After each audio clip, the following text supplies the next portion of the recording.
आमच्या घरावर वाईट शक्तीचा वास आहे, आम्हाला सतत नजरबाधा होते, करणी दोष आहे, आमच्या घरामध्ये सतत काही ना काही वाईट गोष्टी घडतात, आमच्या घराला नजरदोष लागलेला आहे, अशा काही समस्या तुम्हाला असतील तर मंडळी तुम्हाला येत्या अमावस्येला अतिशय साधा पण अतिशय 1001% प्रभावी उपाय करायचा आहे। जर तुमच्यावर कोणी करणी-बाधा केली असेल, वाईट शक्तीचा तुमच्यावर काही प्रभाव असेल किंवा तुम्हाला सतत काही नजरदोष होत असेल तर तुम्हाला हे तुमच्या डोळ्यांनी दिसणार आहेत। मग मंडळी डोळ्यांनी दिसायचं आहे असा उपाय कोणता ते जाणून घेऊ।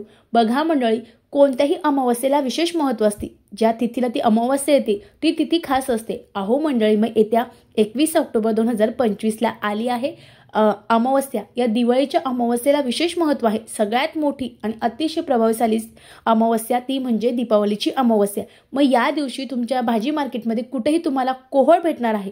हे कोहळ अतिशय महत्त्वाचं फळ आहे। मग तुम्हाला हे कोहळ आणायचं आहे। तुम्ही 1 किलो, 1.5 किलो, 2 किलो कितीही आणू शकतात। ते तुम्हाला घरी आणायचं आहे। त्याचं तुम्हाला त्यावर स्वस्तिक आणि ओम काढायचं आहे कुंकवानी। त्यानंतर देवाजवळ तसंच ठेवायचं आहे, तिथे एक पंती लावून ठेवायची आहे। त्यानंतर संध्याकाळी तुम्हाला मंगळवारी संध्याकाळी लाल कपडा घ्यायचा आहे आणि ते तुम्हाला मुख्य दरवाजावर बांधून ठेवायचं आहे।